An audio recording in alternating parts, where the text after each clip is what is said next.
in the vast darkness between stars, where ancient civilizations whisper their final prayers before extinction, a desperate transmission cuts through the cosmic void. The message is simple, heartbreaking, and addresses a species most of the galaxy considers primitive backwater savages. To the humans of Earth, we are dying. Our children cry in the darkness. The devourers come for us all. You are our last hope. What the dying aliens don't know is that humanity has been preparing for this moment for 3 centuries.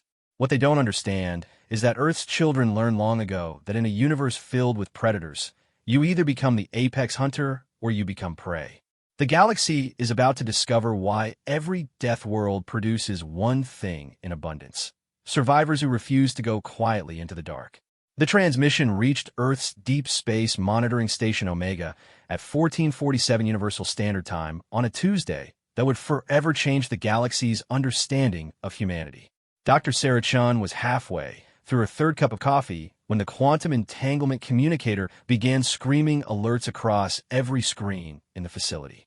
"What the hell?" muttered Chun, nearly dropping her mug as she rushed to the primary console. The readings were impossible. Someone was broadcasting on frequencies that shouldn't exist, using technology that bent the laws of physics like a pretzel. The signal was coming from the Andromeda Spiral, over 2 million light-years away, yet it was arriving in real time. Commander Marcus Torres burst through the blast doors, his weathered face grim.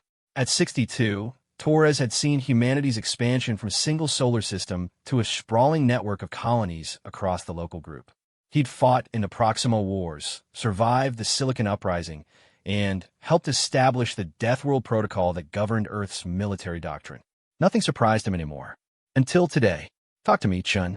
What's at the quantum array singing opera?" Chen's fingers danced across holographic interfaces, her face pale in the blue glow. "Sir, we're receiving a distress call. But it's not from any human colony. The linguistic patterns are completely alien, and they're broadcasting on subspace frequencies we've never seen before." Torres moved behind her chair, his eyes narrowing as data cascaded down the screens. "Can you decode it?" "Already running it through the xenolinguistic database. Sir, whoever sent this has technology that makes our quantum communicators look like smoke signals. They're punching through dimensional barriers we didn't even know existed." The main screen flickered, and suddenly, they weren't looking at data streams anymore. They were looking at a being that would haunt their dreams for years to come. The creature on screen was tall, perhaps 8 feet, with 4 arms ending in delicate, crystalline fingers. Its skin was translucent, revealing a network of bioluminescent organs that pulsed with fading light. Most disturbing were its eyes, large, multifaceted like an insect's, but filled with an intelligence and desperation that transcended species barriers. When it spoke, the translation software rendered its words in perfect, heartbreaking English. "To the humans of Earth," the being began, its voice carrying harmonics that seemed to resonate in their bones. "I am High Counselor Zeftar of the Luminari Confederation. If you are receiving this transmission, then our most desperate gamble has succeeded." Torres felt his blood run cold. The Luminari Confederation was a name from Earth's most classified xenological files. 300 years ago, when humanity had first achieved faster-than-light travel, they'd encountered scout ships from dozens of alien civilizations. Most had been peaceful, some hostile, but all had shared one trait. They spoke of the Luminari with a mixture of reverence and terror. The Luminari were described as the galaxy's peacekeepers, a species so advanced that they could manipulate matter at the quantum level and travel between dimensions as easily as humans crossed a room. They had maintained order in the galaxy for over 50,000 years, preventing wars, mediating disputes, and protecting younger species from those who would exploit them. If the Luminari were calling for help, then something had gone catastrophically wrong. On screen, Zeftar continued, its bioluminescent organs flickering like dying stars. "For 50 millennia, we have protected this galaxy from the swarm. The ancient texts call them many names: the Devourers, the Endless Hunger, the Final Dark. We have kept them sealed beyond the galactic rim, contained in the void between realities. But our strength fails. Our barriers crack. The swarm comes, and when they arrive, every world will burn." Chun gasped, her hand flying her mouth. In the background of the transmission, they could see the interior of what was clearly a massive space station. Luminari moved frantically between control stations, their bioluminescent organs pulsing in complex patterns that spoke of barely controlled panic. Explosions rocked the structure, and, through the transparent walls, they could see space itself being torn apart by something vast and hungry. "We have studied your species for 3 centuries," Zeftar said, its compound eyes seeming to look directly at Torres and Chun through the screen. "You call yourselves a young race, barely beyond your homeworld. But we have watched you fight wars that would have destroyed any other species. We have seen you survive on a death world that kills its own children with poison air and crushing gravity. We have observed your expansion, how you take the most hostile environments in the galaxy and make them home." Torres exchanged a glance with Chun. The Luminari had been watching humanity far longer than anyone suspected. "You are the only species we have encountered that embraces warfare as an art form," Zeftar continued. "Where others flee from death worlds, you colonize them. Where others fear the dark between stars, you build cities in the void. You're not the most intelligent species in the galaxy, nor the most technologically advanced, but you're the most stubborn. You're the species that refuses to die." The transmission flickered as another explosion shook the Luminari station. When the image stabilized, Zeftar was bleeding, if the silver fluid leaking from its wounds could be called blood. "The swarm has broken through our primary containment grid. 17-dimensional barriers have fallen in the past solar cycle. At current rates of deterioration, they will breach our final defenses within 1 of your years. When that happens, they will consume everything. Every world, every star, every trace of life in the galaxy will become part of their endless hunger." Chan was frantically taking notes, her fingers shaking as she recorded everything. This was the kind of intelligence briefing that nations went to war over, the sort of information that could reshape humanity's entire understanding of its place in the universe. "We have sent similar transmissions to every species capable of interstellar warfare," Zeftar said, its voice growing weaker. "The Kralix hegemony has already fallen. The Void Dancers have retreated to their pocket dimensions. The Machine Collective has gone silent. None possess the particular qualities necessary to face the swarm." Torres leaned forward, his military instincts screaming warnings. "What particular qualities?" As if hearing his question, Zeftar answered. "The swarm learns. It adapts. It turns our greatest strengths against us. Our technology becomes theirs. Our knowledge feeds their hunger. Our intelligence makes them smarter. But they have never encountered a species like yours." The camera angle shifted, showing the full scope of the destruction outside. Space itself was being devoured by things that hurt to look at, geometric impossibilities that moved through dimensions like sharks through water. Each one was the size of a small moon, covered in what looked like mouths filled with teeth made of crystallized time. "They cannot adapt to what they cannot understand," Zeftar said. "And they have never encountered beings who treat hopeless odds as a personal challenge. They have never faced warriors who charge into battle singing songs about death and glory. They have never met a species that sees a superior enemy and asks not how do we survive, but how do we kill them all." Torres felt a grim smile tug at the corner of his mouth. The Luminari had been watching humanity very carefully indeed. Attached to this transmission are the coordinates of our final stronghold and complete technical specifications for our dimensional manipulation technology. We know that humans reverse engineer alien technology with disturbing efficiency. We know that you have been preparing for galactic warfare since your first encounters with other species 3 centuries ago. Chen's eyes widened. That last part was classified beyond top secret. The Deathworld Protocol was known to perhaps 50 people in the entire solar system. "We do not ask you to save us," Zeftar said, its image beginning to fade as the transmission degraded. "We are already lost. But our children, there are evacuation ships heading for the Outer Rim. Civilian populations fleeing the inner systems. If humanity could." The transmission cut to static, then reconnected for a few final seconds. Zeftar was on its knees now, silver blood pooling around it. In the background, they could hear what sounded like reality itself screaming. "Please," the High Counselor whispered. "You are our last hope. You are the only species in the galaxy stubborn enough to fight a war that cannot be won and still find a way to win it. The children save the children. The transmission ended. Torres and Chun sat in stunned silence for a long moment, the weight of what they'd witnessed settling over them like a burial shroud.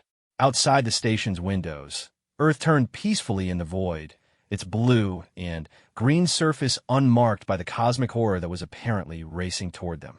"Sir," Chin said quietly, "what do we do?" Torres was already moving toward the emergency communication array. "We do what humans do best, Chun. We prepare for war." Within an hour, the transmission was being analyzed by every major government on Earth and throughout the human colonies.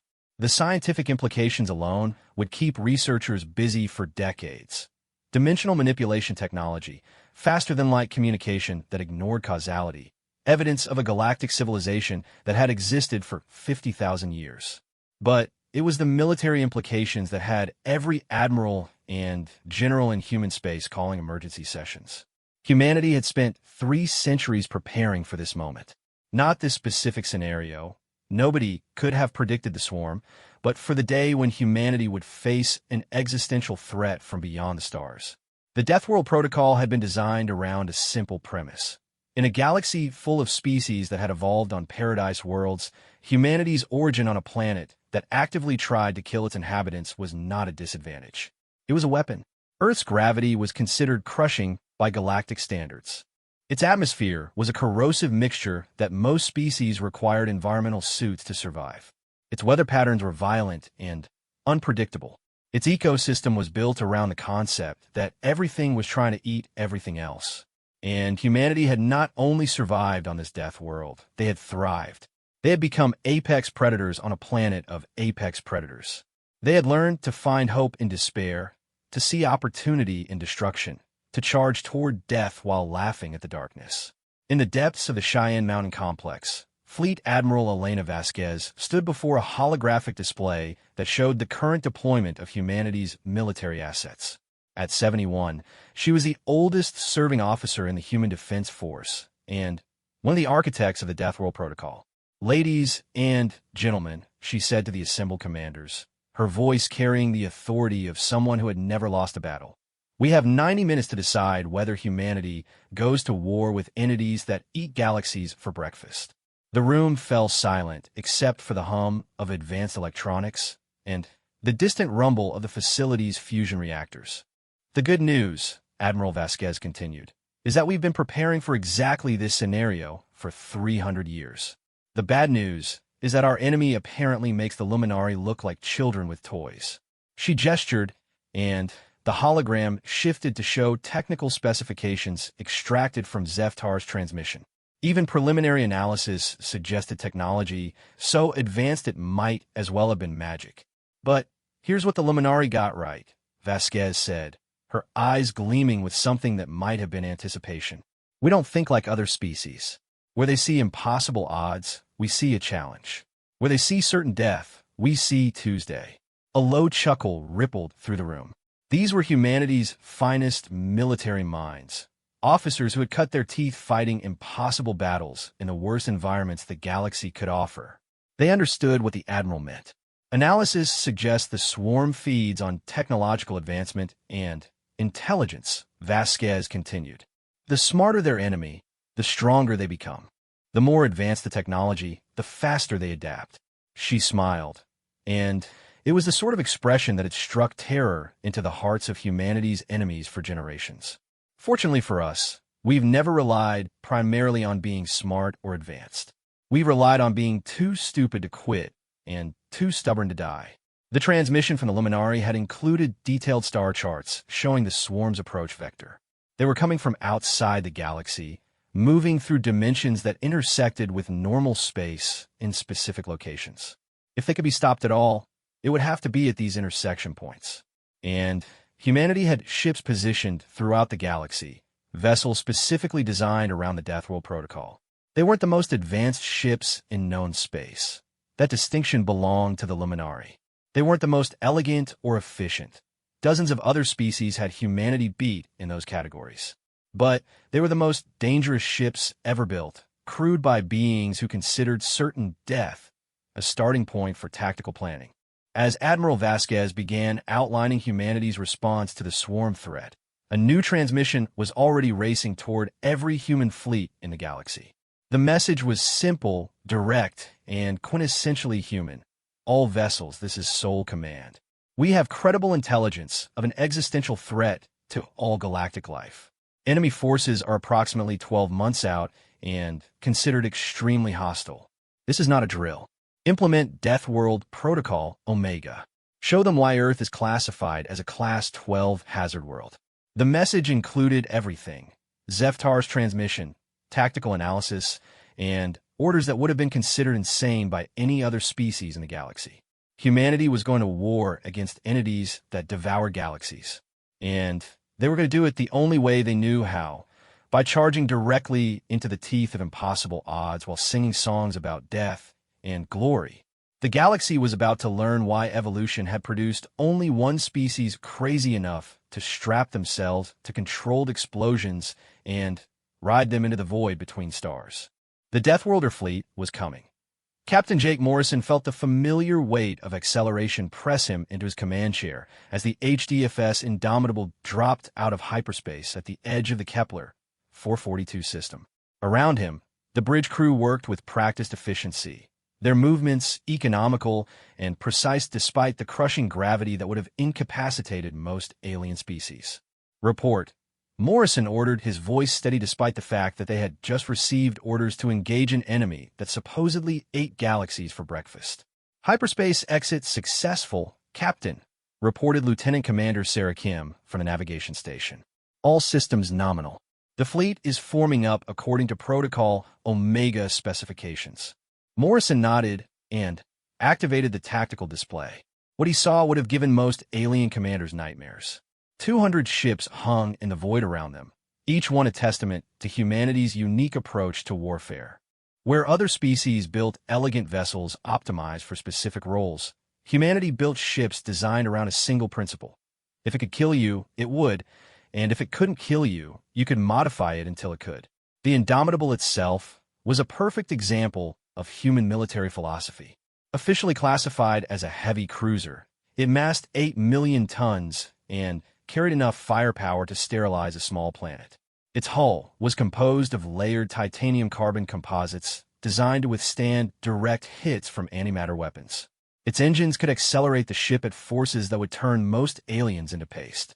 And every single system had been designed with one core assumption: it would be operated by beings capable of functioning under crushing gravity while breathing a corrosive atmosphere that killed most life forms. "Sir," called Ensign Rodriguez from the communication station, "we're receiving similar check-ins from fleets throughout the galaxy. It looks like every human military asset is implementing Protocol Omega simultaneously." Morrison felt a grim satisfaction. For 3 centuries, humanity had been building toward this moment. Not this specific enemy.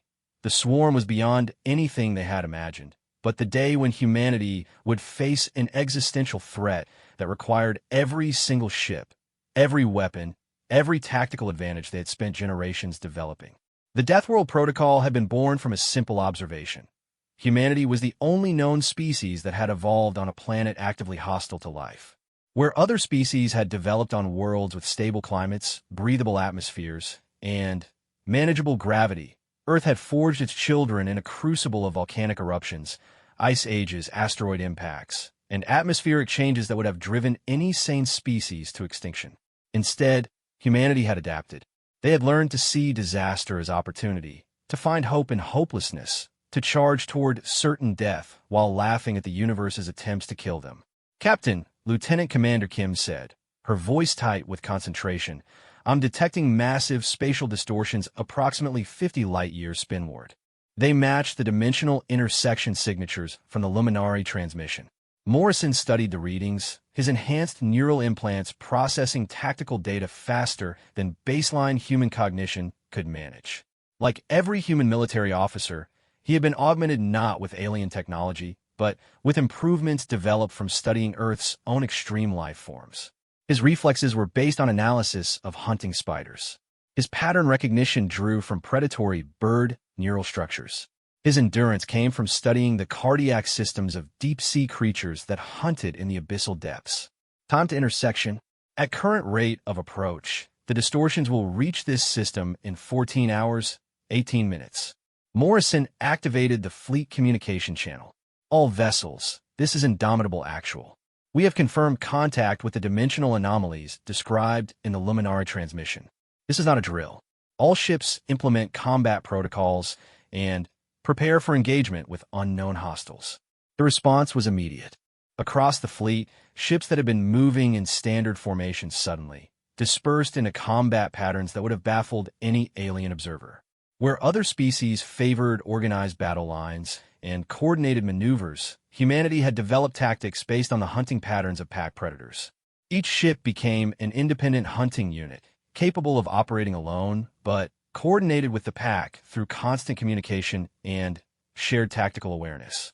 It was organized chaos, a system that looked random, but was actually more sophisticated than the most advanced alien battle computers.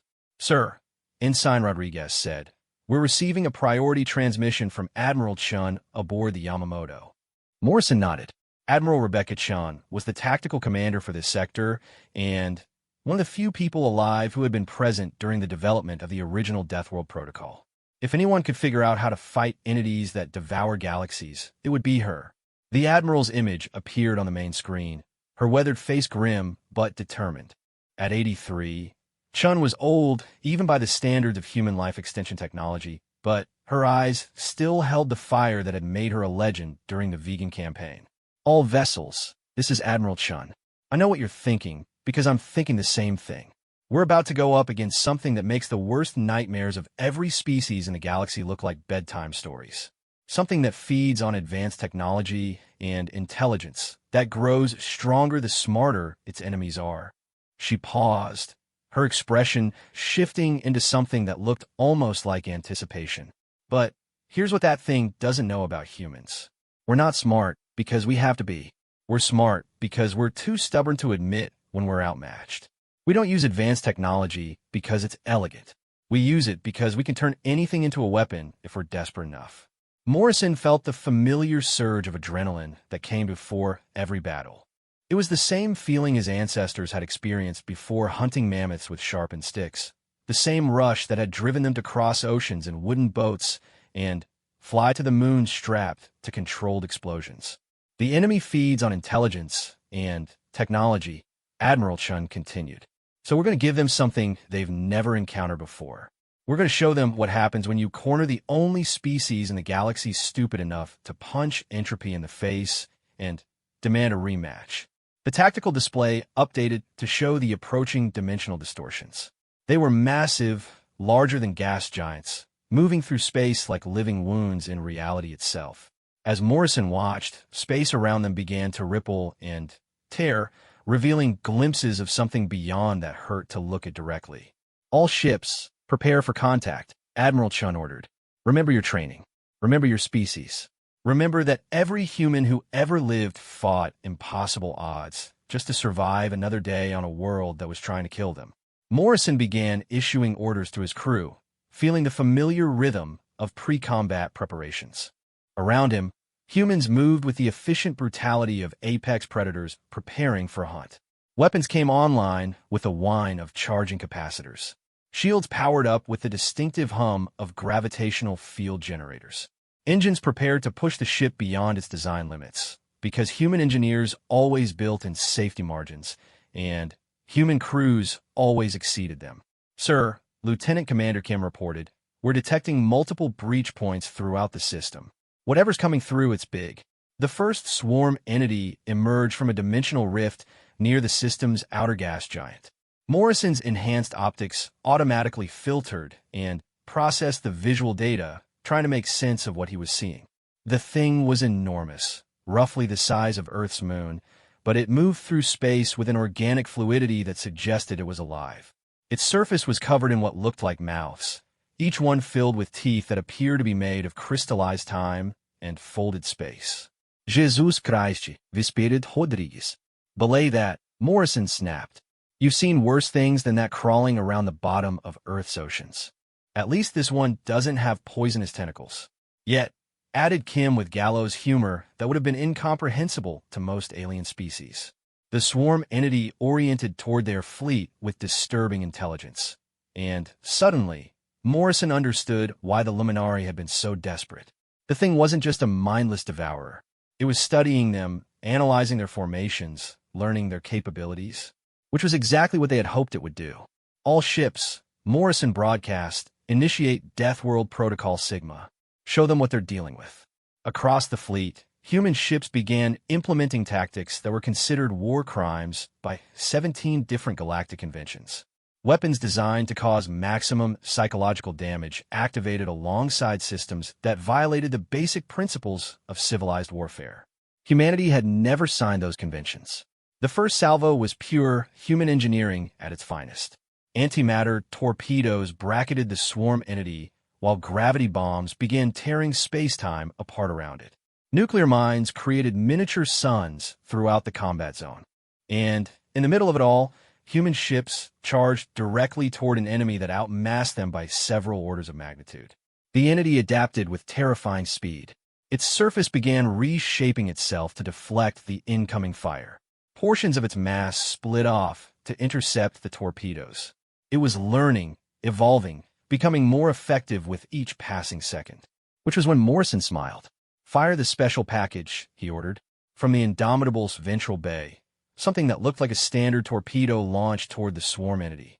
It wasn't antimatter or nuclear or any kind of advanced technology. It was a kinetic impactor, essentially a very large bullet fired at a significant fraction of the speed of light. The entity, having adapted to expect exotic energy weapons and complex technological attacks, was completely unprepared for something so primitive. The kinetic impactor punched through its defenses and into its core before it even registered the attack. "Direct hit," Kim reported with satisfaction. "Target is showing significant structural damage." But the real surprise came next.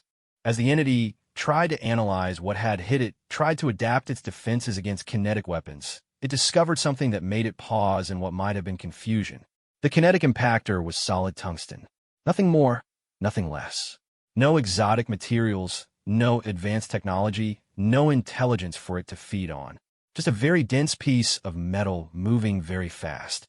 "All ships," Admiral Chen's voice came over the communication channel. "The enemy has taken the bait. They're trying to understand how tungsten works.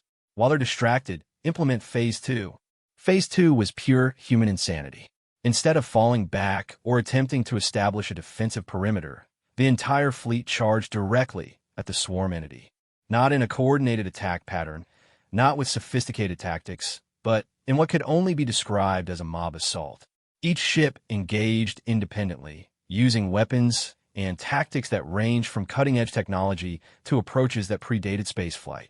The HDFS Barbarossa launched guided missiles alongside catapult-fired projectiles. The HDFS Crazy Horse used antimatter cannons while simultaneously ramming smaller swarm spawn with its reinforced prow. The HDFS Berserker had apparently decided to use its main engines as weapons, creating nuclear fireballs by dumping raw fuel into its exhaust streams. The swarm entity was clearly trying to adapt, but it couldn't process the sheer chaos of the human assault. Every time it developed a countermeasure for one attack method, 3 more ships hit it with completely different approaches. Its intelligence, which had allowed it to overwhelm the sophisticated Luminari, became a liability when faced with an enemy that used advanced physics and caveman tactics simultaneously. "Sir," Rodriguez called out, "the entity is fragmenting. It's trying to split into multiple smaller units." Morrison nodded grimly. Predicted behavior pattern 7. All ships implement hunting pack protocols. The human fleet immediately shifted tactics again, this time spreading out to track down the smaller swarm fragments. Each ship became an independent hunter, pursuing its target with the relentless determination of a pack predator chasing wounded prey.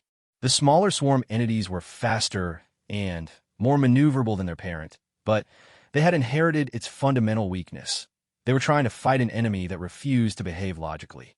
Every time one of them adapted to a particular attack pattern, the humans switched to something completely different. Lieutenant Commander Kim was tracking 3 separate targets while simultaneously coordinating torpedo strikes and providing tactical data to nearby ships. Captain, I'm reading massive dimensional distortions throughout the system. More entities are coming through. Morrison's enhanced neural implants processed the tactical situation in milliseconds. Dozens of new swarm entities were emerging from dimensional rifts, each one potentially as dangerous as the first. Any rational species would have retreated, called for reinforcements, or attempted to establish a defensive position. Humanity charged. All ships, implement Protocol Omega Phase 3, Morrison ordered.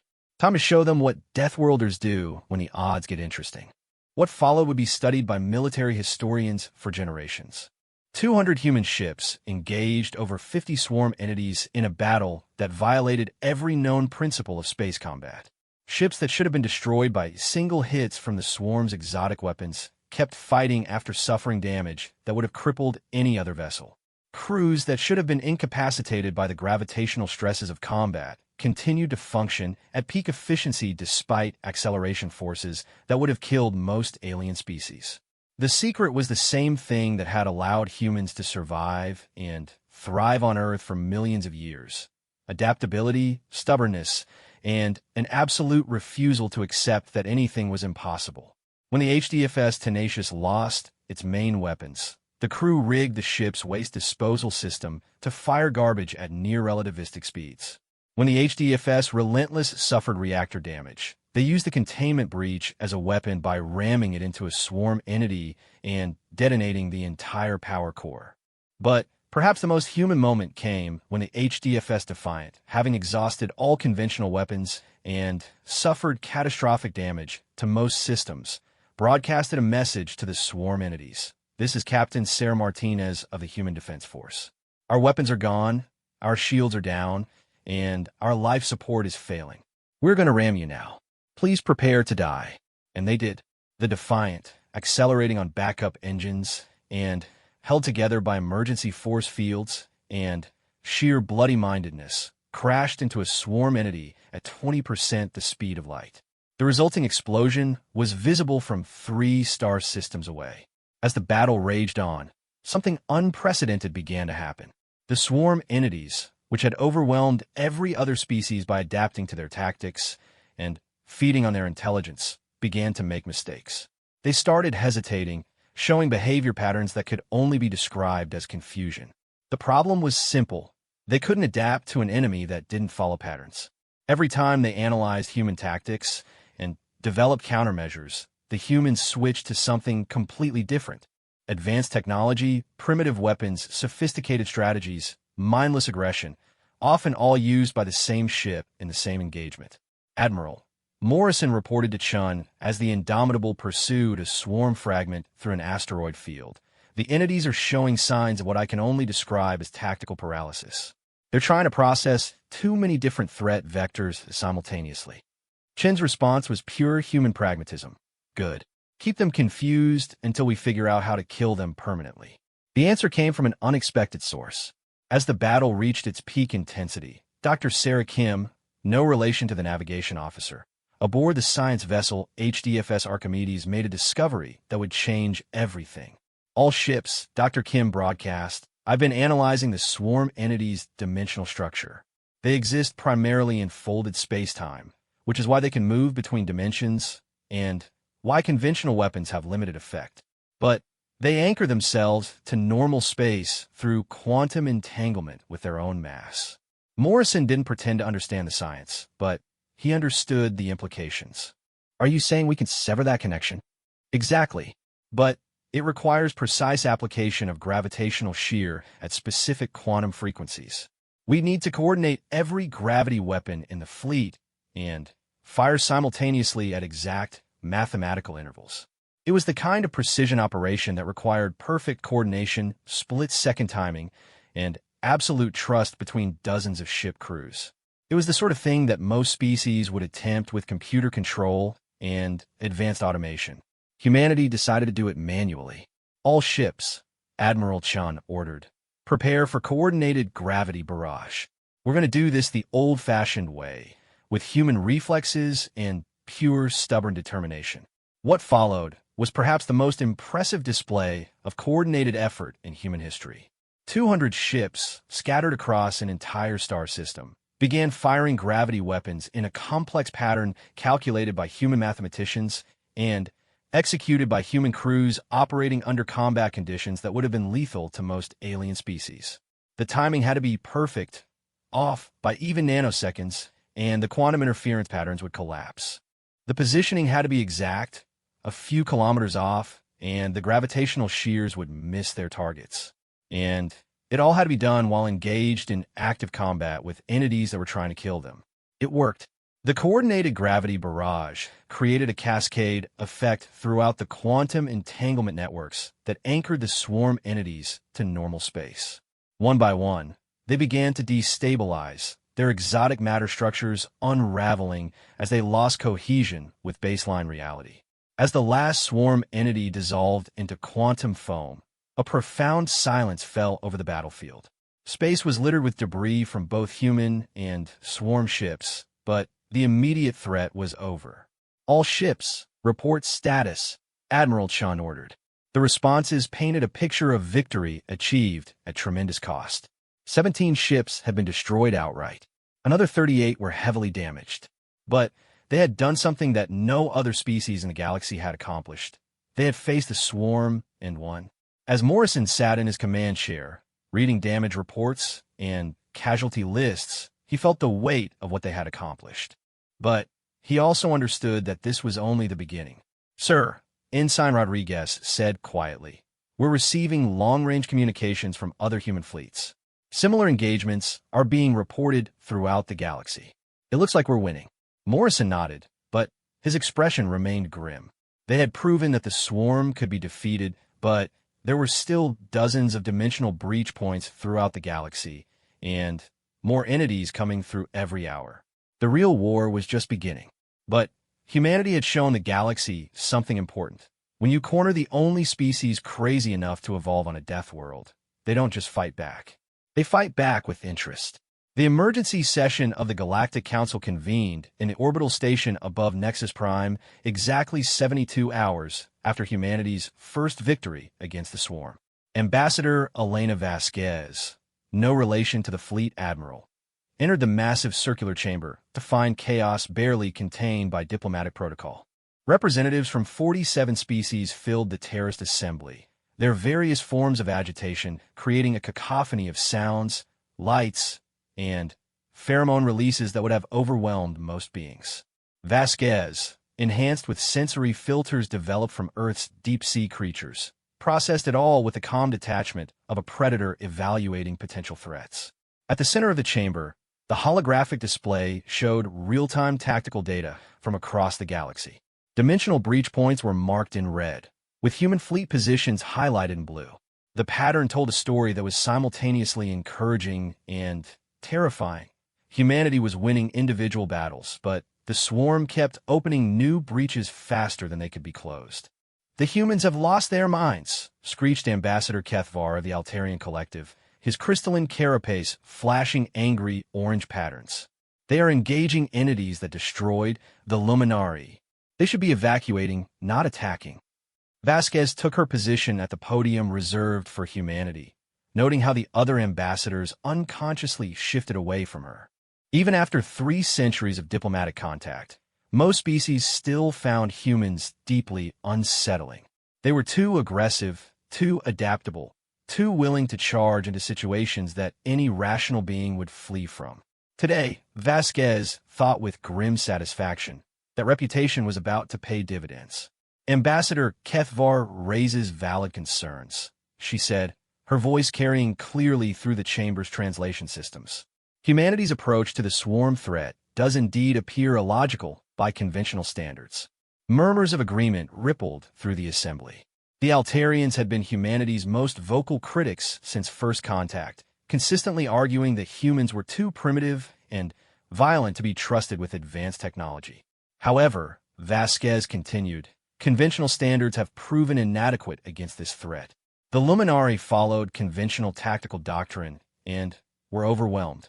Every species that has attempted to fight the swarm using traditional methods has failed.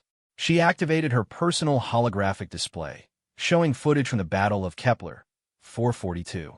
The assembled diplomats watched in stunned silence as human ships engaged the swarm entities using tactics that violated every principle of civilized warfare.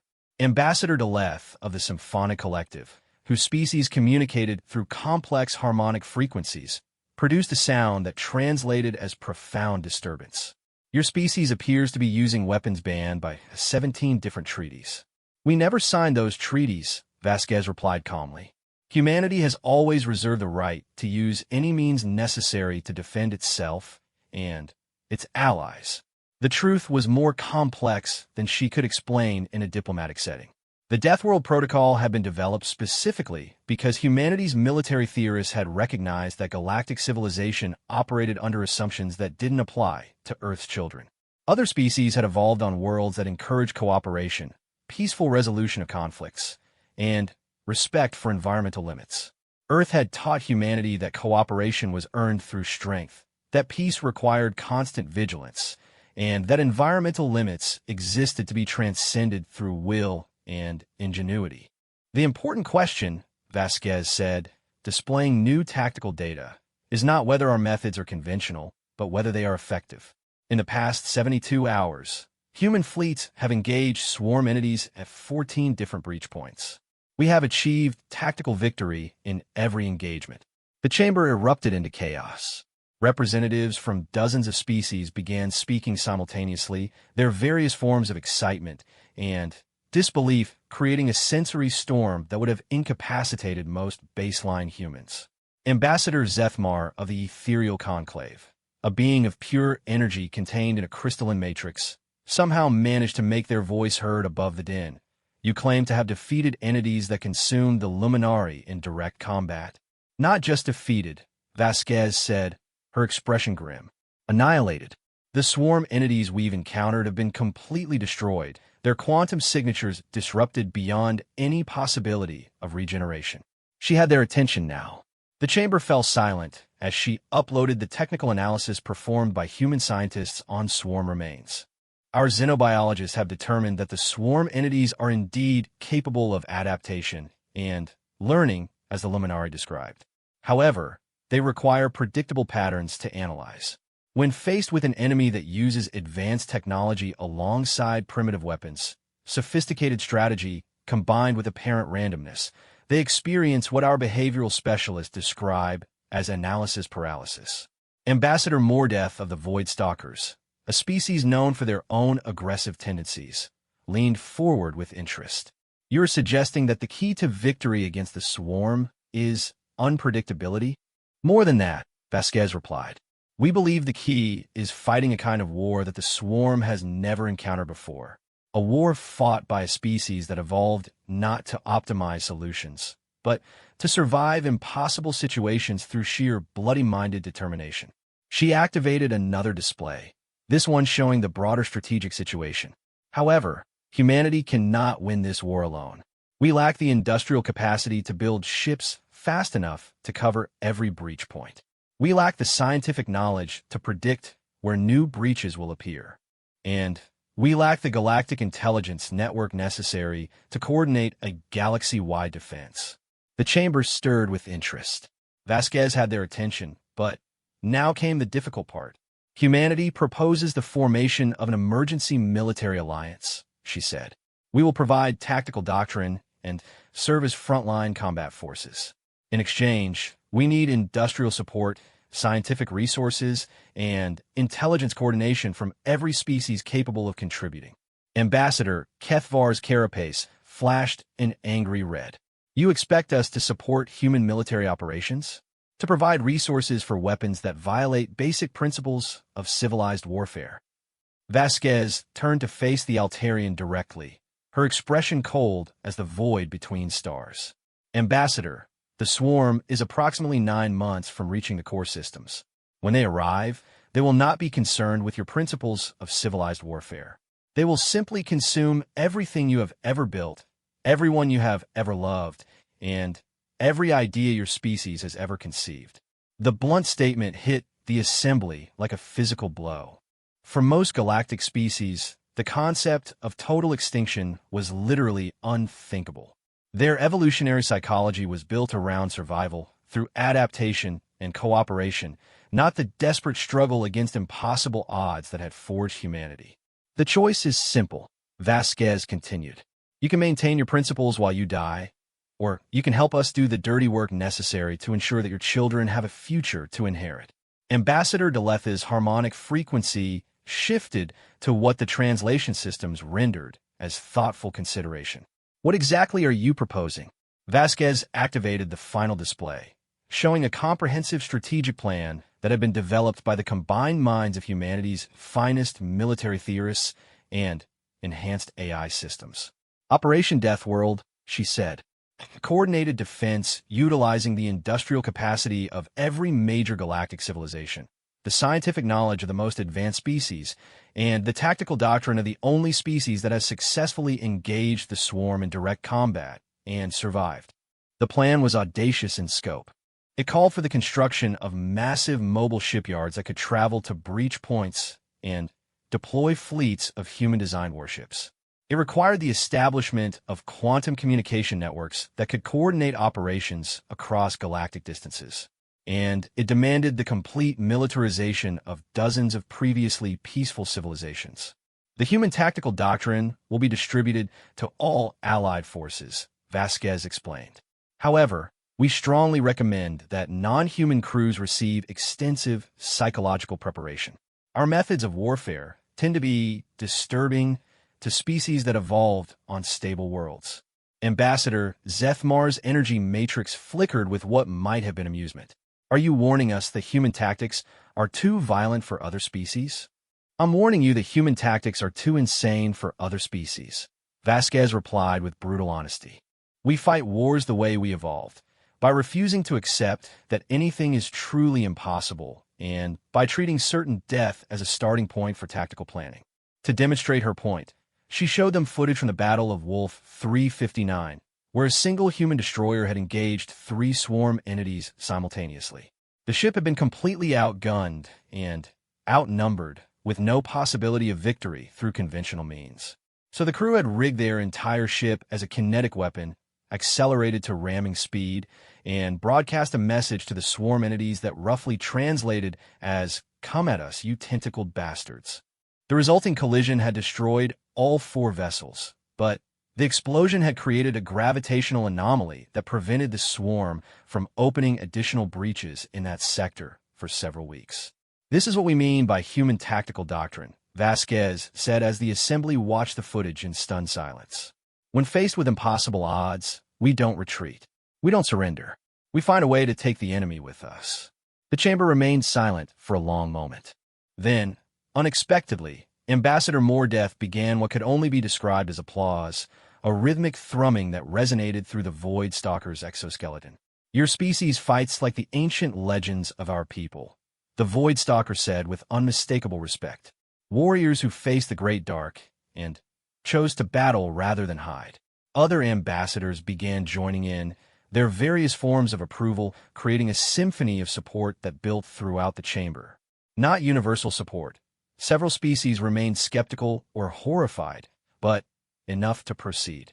The Symphonic Collective will provide industrial capacity, Ambassador Deleth announced. Our manufacturing worlds can be converted to military production within 1 solar cycle. The Ethereal Conclave offers our expertise in quantum physics, added Ambassador Zethmar. If human weapons require exotic matter components, we can provide them. One by one, species across the galaxy committed resources to Operation Deathworld. The Crystalline Hegemony offered their advanced metallurgy. The Biosynthetic Union provided organic computing systems. The Machine Collective, speaking for the first time in decades, transmitted coordinates for hidden shipyards that could be brought online immediately. But perhaps the most important contribution came from the least expected source. The Pacifist Federation, announced Ambassador Marindil in her species characteristic whisper, offers our complete logistical network. We cannot fight, but we can ensure that your warriors are supplied, fed, and maintained. The irony was not lost on Vasquez. The most peaceful species in the galaxy was volunteering to support the most violent military campaign in galactic history. "There is one more thing," Vasquez said as the session began to wind down. "The swarm learns from its defeats. Every victory we achieve makes them stronger and more prepared for our tactics. We estimate that we have perhaps 6 months before they adapt enough to counter our current methods." The chamber fell silent again, the weight of that statement settling over the assembled representatives. "What does that mean for the war?" Ambassador Kethvar asked, his earlier hostility replaced by genuine concern. Vasquez's expression was grim. "It means that in 6 months, we need to have learned how to fight a completely different kind of war. It means that every battle we win brings us closer to the day when our current advantages disappear." She paused, looking around the chamber at representatives of species that had been enemies, allies, and strangers to humanity for 3 centuries. "It means that we have 6 months to become something that has never existed before, a truly unified galactic civilization capable of defending itself against threats from beyond the rim of known space." The session ended with the formation of the Emergency Defense Coalition and the formal adoption of Operation Deathworld. Within hours, shipyards across the galaxy were retooling for military production. Scientific institutes were sharing research that had been classified for millennia. Species that had never spoken to each other were coordinating supply lines and tactical deployments. But as Vasquez prepared to return to Earth for briefings with the Human Defense Force, she couldn't shake the feeling that they were missing something crucial. The swarm had been contained by the Luminari for 50,000 years. Something that ancient and powerful wouldn't be stopped permanently by conventional warfare, no matter how unconventional humanity's approach. She activated her personal communication array and sent a coded message to Admiral Elena Vasquez. "The galaxy is mobilizing, but we need to think bigger. The swarm has been planning this invasion for millennia. What are we seeing?" The response came back within minutes. "Already on it. We're implementing Protocol Omega Plus. Time to show the galaxy what Deathworlders do when conventional victory isn't enough." Vasquez felt a chill run down her spine. Protocol Omega Plus was theoretical, contingency plans for scenarios beyond conventional warfare. If the fleet admiral was implementing those protocols, it meant that humanity's military leadership believed the current war was just the opening move in a much larger game. As her transport prepared to depart for Earth, Vasquez looked back at the massive space station where representatives of 47 species were working together for the first time in galactic history. It was an inspiring sight, proof that even the most diverse civilizations could unite against a common threat. But she couldn't escape the feeling that the real test was yet to come. In the depths of space, new dimensional breaches were opening every hour. Swarm entities were emerging in unprecedented numbers, and each generation seemed more adapted to human tactics than the last. The galaxy had 6 months to become something it had never been before, a unified military force capable of standing against the dark between realities. The question was whether 6 months would be enough. In the command bunkers beneath Cheyenne Mountain, Admiral Elena Vasquez was asking herself the same question as she reviewed intelligence reports from across the galaxy. Operation Deathworld was exceeding all expectations. Alien industrial capacity was being converted to military production faster than anyone had thought possible. Human tactical doctrine was being distributed to fleet commanders representing dozens of species. The galaxy was mobilizing for war on a scale unprecedented in recorded history. But the swarm was adapting too.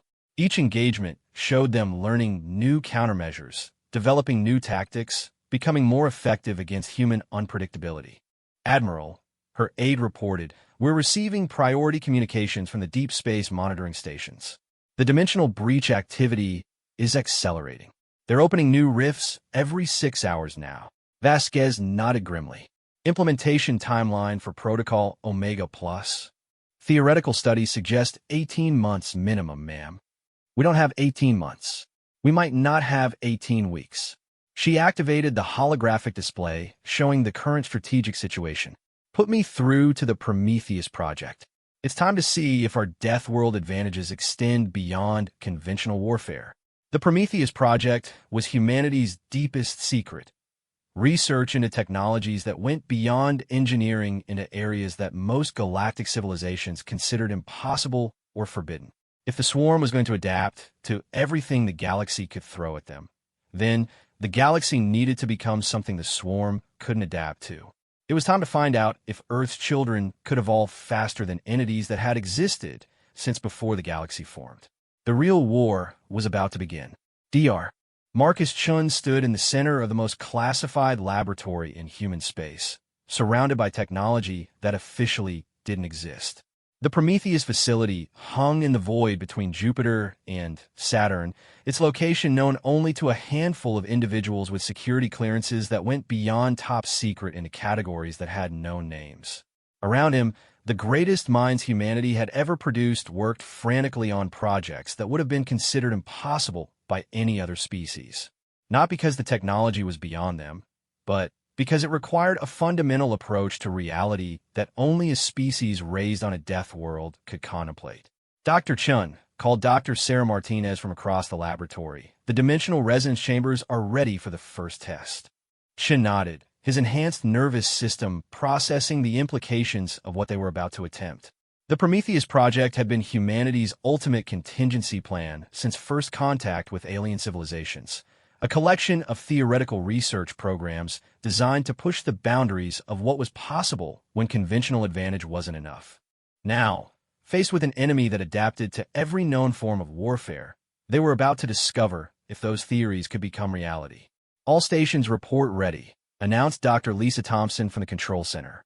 We are go for Prometheus Test 1, Dimensional Anchor Manipulation. The concept was simple in the way that splitting atoms was simple, theoretically straightforward, practically terrifying. The swarm entities existed partially in folded space-time, anchoring themselves to normal reality through quantum entanglement networks. Previous battles had shown that disrupting these networks could destroy individual entities. But the Prometheus project aimed higher. Instead of disrupting the entanglement networks, they were going to hijack them. Initiating dimensional field generation, Dr. Martinez reported. The laboratory filled with a humming that seemed to come from everywhere and nowhere at once. On the primary display, Chun watched as their experimental apparatus began manipulating space-time itself, creating controlled distortions that matched the quantum signatures of swarm anchor points. Field stable, Dr. Thompson announced. Beginning entanglement hijack protocol. What they were attempting was so audacious that it bordered on madness. They were trying to take control of the quantum networks that allowed swarm entities to exist in normal space. If successful, they could theoretically seize control of swarm units and turn them against their own kind. If unsuccessful, they would likely tear a hole in reality that would consume the solar system. Connection established, Dr. Martinez said, her voice tight with concentration. We have control of the test anchor point. Chun felt a surge of satisfaction mixed with terror. They had just proven that humanity could steal the fundamental technology that allowed the swarm to exist. But proof of concept was only the beginning. How quickly can we scale this up, he asked. The prototype system could theoretically hijack a single swarm entity, Dr. Thompson replied. But for fleet-scale operations, we need to build dimensional manipulation arrays the size of space stations. Then, we build them, Chun said simply. Contact Admiral Vasquez. Tell her that Prometheus Phase 1 is ready for deployment. Across the facility, other teams were working on projects that pushed the boundaries of possibility even further. Dr. James Rodriguez was developing quantum consciousness transfer protocols, technology that would allow human minds to inhabit swarm entities directly. Dr. Angela Park was working on temporal manipulation systems that could accelerate human ships through localized time streams. But perhaps the most ambitious project was being conducted by Dr. Elizabeth Foster in Laboratory 7, the creation of hybrid beings that combined human consciousness with swarm biotechnology. The preliminary tests are encouraging, Dr. Foster reported during the daily briefing. We've successfully integrated human neural patterns with swarm quantum matrices. The resulting hybrid entities retain human creativity and unpredictability while gaining access to swarm dimensional manipulation capabilities. Chun studied the data with a mixture of fascination and horror. The volunteers for Dr. Foster's experiments were already beyond baseline humanity. Enhanced soldiers who had volunteered for procedures that would either make them into something beyond human or kill them in the process. What's the survival rate? He asked. 47%, Dr. Foster replied without emotion. But the survivors report enhanced capabilities beyond anything we've achieved through conventional enhancement. They can exist in multiple dimensions simultaneously, manipulate matter at the quantum level, and process information at rates that approach swarm intelligence levels. Shin nodded grimly. 47% survival rate would have been considered an atrocity by galactic standards. But Earth had taught humanity that sometimes survival required accepting terrible costs. How many volunteers do we have? More than we can process. Word has gotten out among the enhanced infantry units. They're calling it going beyond human and treating it like an honor. That was pure human psychology, taking something terrifying and dangerous and turning it into a challenge to be embraced rather than a risk to be avoided. It was the same mindset that had driven their ancestors to climb mountains because they were there, to explore oceans because they were deep, to reach for stars because they were far away. Dr. Chun, came an urgent transmission from the communications center. Priority message from Admiral Vasquez.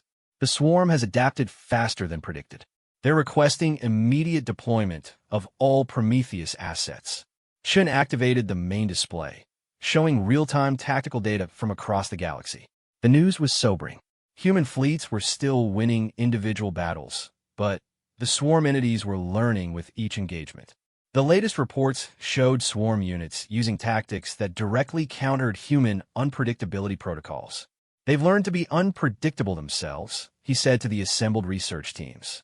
The swarm is now using randomized attack patterns and chaotic deployment strategies. Dr. Martinez whistled softly. They're out-humaning the humans. Which means it's time to become something beyond human, Chen replied. All teams, prepare for immediate deployment. We're taking the Prometheus project into active combat. The next 18 hours were a blur of frantic preparation. The dimensional anchor hijacking system was loaded onto the experimental vessel HDFS Icarus, a ship that had been built specifically to test technologies too dangerous for conventional vessels. Dr. Foster's hybrid warriors were briefed and prepared for deployment alongside regular human forces. Dr. Rodriguez's consciousness transfer equipment was installed on frontline ships throughout the fleet. But as impressive as these developments were, Chen knew they were still missing something crucial. The swarm wasn't just adapting to human tactics. They were evolving beyond their original parameters. Intelligence reports suggested that they were developing new forms, new capabilities, new ways of existing that went beyond their ancient programming. Dr. Chun, Dr. Park called from the Temporal Manipulation Laboratory. I think I found something important. Chun hurried to her station, where she was displaying analysis data from captured swarm materials. Look at these quantum signatures. They're not just adapting to our tactics, they're adapting to our reality. The implications hit him like a physical blow. They're learning to exist in our dimensional framework permanently. Exactly. The original swarm entities were visitors from outside our reality, anchoring themselves temporarily to feed. But these new variants are becoming native to our dimension. They're evolving into something that can exist here permanently. Chun felt his enhanced nervous system surge with adrenaline. If the swarm was evolving beyond its original nature, then conventional countermeasures, even Prometheus-level countermeasures, might not be enough. What would it take to reverse this process? He asked. Dr. Park's expression was grim. We need to fundamentally alter the quantum structure of local space-time, make our reality incompatible with their existence. Can we do that? Theoretically, yes, but it would require technologies that don't exist yet and energy sources that. She paused, her eyes widening. Actually, it might be possible, but the scale would be enormous. We need to modify the quantum substrate of entire star systems. Chen was already activating his communication array. Give me Admiral Vasquez. Tell her we need to discuss Prometheus Phase 2 immediately. The response was immediate. Admiral Vasquez will see you aboard the HDFS Indomitable in 6 hours. Bring everything. As Chun prepared for the trip to the fleet flagship, he reviewed the data one more time. The Prometheus project had been conceived as humanity's ultimate weapon against threats beyond conventional warfare. But what they were facing now went beyond even those parameters. The swarm wasn't just an enemy. It was becoming a fundamental part of reality itself. and stopping it would require humanity to become something more than just enhanced versions of themselves. It would require them to become the architects of reality itself. 6 hours later, Chun found himself in the secure briefing room aboard the Indomitable, surrounded by the finest military minds humanity had produced. Admiral Vasquez listened without interruption as he outlined the scope of what Prometheus Phase 2 would require.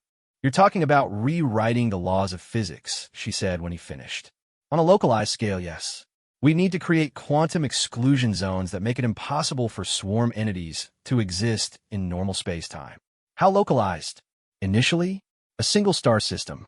But if the technology proves viable, we could potentially expand it to cover significant portions of the galaxy." Admiral Vasquez was quiet for a long moment, studying the technical specifications. Around the table, other officers reviewed their own copies of the data with expressions that ranged from awe to horror. "What would this do to the species already living in those systems?" asked Colonel Morrison. Chun had been dreading that question. "Unknown. The quantum modifications would be fundamental enough to potentially affect all matter within the exclusion zone. We could be looking at anything from minor physiological changes to complete cellular breakdown." "You're talking about potentially killing billions of people," Colonel Martinez said quietly. "I'm talking about potentially saving trillions," Chun replied. "The swarm isn't just threatening individual worlds anymore. If they complete their evolution into native entities of our reality, they'll be unstoppable. Every planet, every star, every trace of life in the galaxy will be consumed." Admiral Vasquez activated the strategic display, showing the current state of the war. Human and Allied forces were holding their own, but barely. Each victory came at increasing cost, and the swarm's adaptation rate was accelerating. "How long do we have to make this decision?" she asked. "Intelligence suggests the swarm will complete their evolutionary adaptation within 3 months," Chun replied. "After that point, they'll be fully native to our reality and immune to dimensional manipulation." "And how long would it take to implement Prometheus Phase 2? 2 months if we dedicate every available resource to the project." The briefing room fell silent except for the hum of the ship's systems. What Chun was proposing went beyond warfare into the realm of fundamental reality manipulation. It was the kind of project that would define the future of galactic civilization for millennia to come. "There's something else," Chun added. "The energy requirements for Prometheus Phase 2 are beyond anything we can generate with conventional technology. We need to harvest stellar energy on a massive scale." "A Dyson sphere?" Admiral Vasquez asked. "Multiple Dyson spheres. And we need to build them in less than 2 months." The scope of what he was proposing was staggering. Dyson spheres, massive structures that surrounded stars to harvest their entire energy output, were theoretical constructs that most species considered impossible. Building even one would require the industrial capacity of entire civilizations. Building multiple spheres in 2 months would require the combined resources of every species in the galaxy, working together with unprecedented efficiency and cooperation. "Admiral," came an urgent communication from the bridge. "We're receiving reports from the front lines. The swarm has opened 17 new breach points in the past hour. Our fleets are being overwhelmed." Admiral Vasquez stood, her expression grim but determined. "Dr. Chun, you have authorization to implement Prometheus Phase 2. Contact Ambassador Vasquez and tell her we need an emergency session of the Defense Coalition. We're about to ask the galaxy to help us build the most ambitious construction project in the history of known space." Chun felt a mixture of exhilaration and terror. They were about to attempt something that would either save galactic civilization or destroy it in the attempt. "One more thing, Admiral," he said as the briefing concluded. "The volunteers for the hybrid program.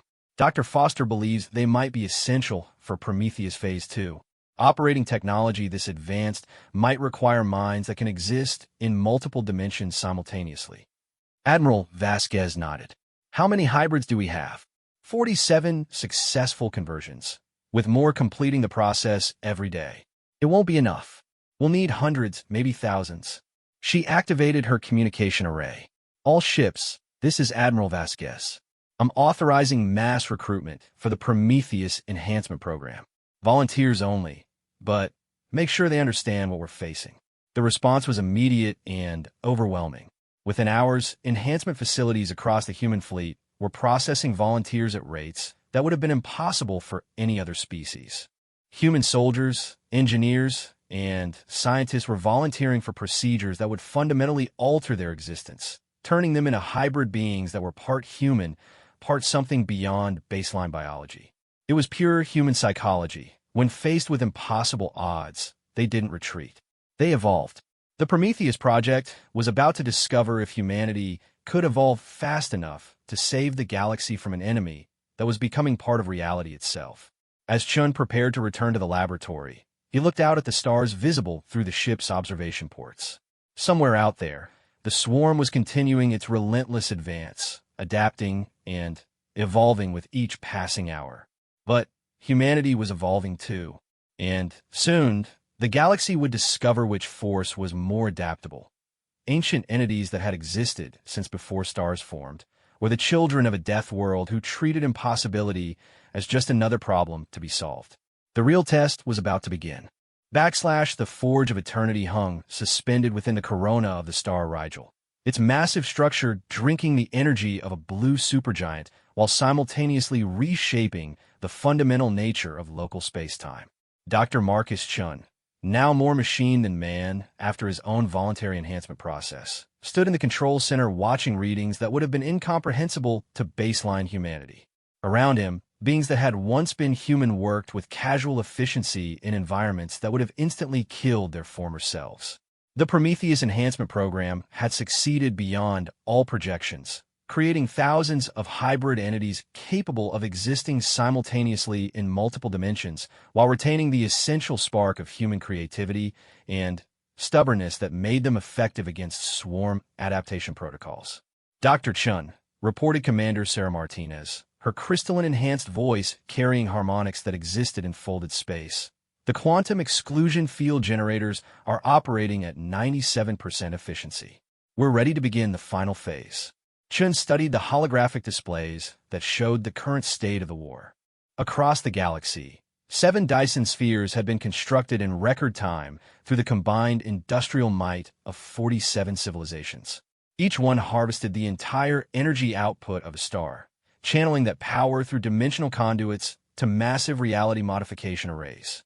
It was the most ambitious engineering project in galactic history, and it had been completed in just 63 days. But the swarm had not been idle.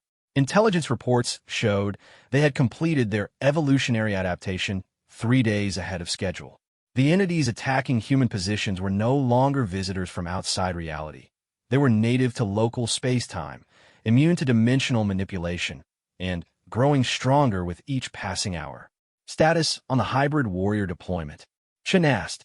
All 1,700 enhanced operatives are in position, reported Dr. Elizabeth Foster, her multidimensional presence allowing her to coordinate operations across multiple star systems simultaneously. They're ready to begin direct integration with swarm entities. Chun nodded, feeling the weight of what they were about to attempt. The final phase of Prometheus went beyond technology into the realm of consciousness itself. The enhanced hybrid warriors would attempt to merge directly with swarm entities, not to control them, but to fundamentally alter their nature from within. Dr. Chun, came an urgent transmission from Admiral Vasquez aboard the fleet flagship. We're detecting massive swarm formations converging on all 7 Dyson sphere locations. They know what we're trying to do. Chun activated the tactical display, showing real-time positions of swarm forces throughout the galaxy. The entities were moving with unprecedented coordination, abandoning their attacks on populated systems to focus entirely on the Prometheus installations. The implications were clear. The swarm recognized that humanity was attempting something that could threaten their existence on a fundamental level. All installations, Chun broadcast to the other 6 Dyson sphere facilities, initiate Prometheus Protocol final phase. We have perhaps 6 hours before the swarm forces reach maximum concentration. What followed was a feat of coordination that surpassed anything achieved in galactic history. 7 star systems, separated by thousands of light years, began operating as a single integrated system. Energy from 7 stellar cores was channeled through dimensional conduits to reality modification arrays that began rewriting the quantum substrate of local space-time. At the same time, 1,700 hybrid warriors launched themselves into direct combat with swarm entities, not to destroy them, but to merge with them at the cellular level. It was a form of warfare that had never been attempted by any species, combat through evolutionary absorption rather than destruction. First integration successful, reported Lieutenant Sarah Kim from the front lines. Hybrid Warrior Alpha 7 has merged with a Class 3 swarm entity. We're detecting fundamental changes to the entity's quantum signature. Chen watched the readings with fascination. The merged entity retained the swarm's dimensional capabilities but showed behavioral patterns that were distinctly human: curiosity, adaptability, and an apparent reluctance to consume surrounding matter. "It's working," Dr. Foster said with barely contained excitement. The hybrid consciousness is rewriting the swarm's basic programming from within. But success came at a cost.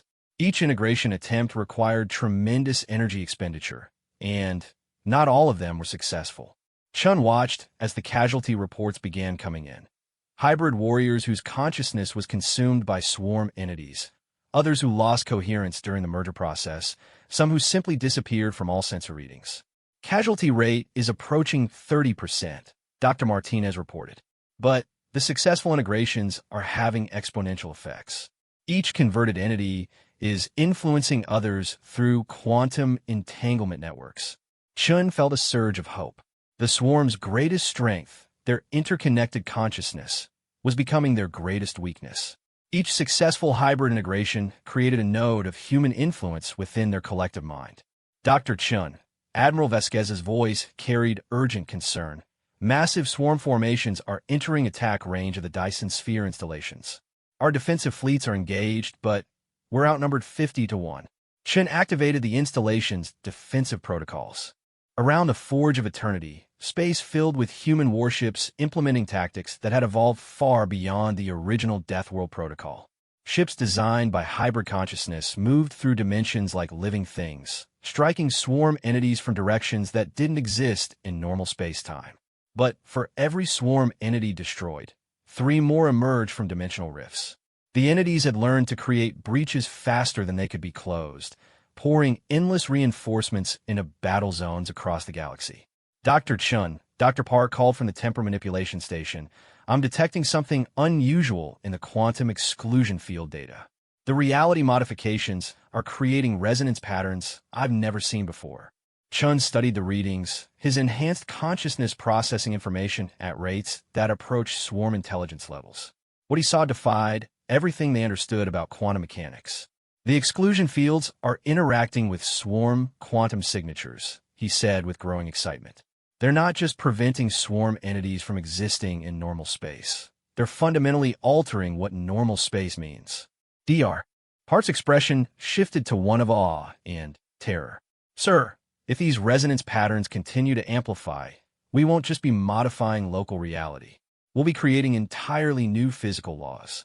Chun felt his hybrid consciousness expand across multiple dimensional frameworks simultaneously, allowing him to perceive the full scope of what was happening. The 7 Dyson Sphere installations weren't just generating energy. They were creating a network effect that was rewriting the fundamental constants of physics throughout local galactic space. All installations, he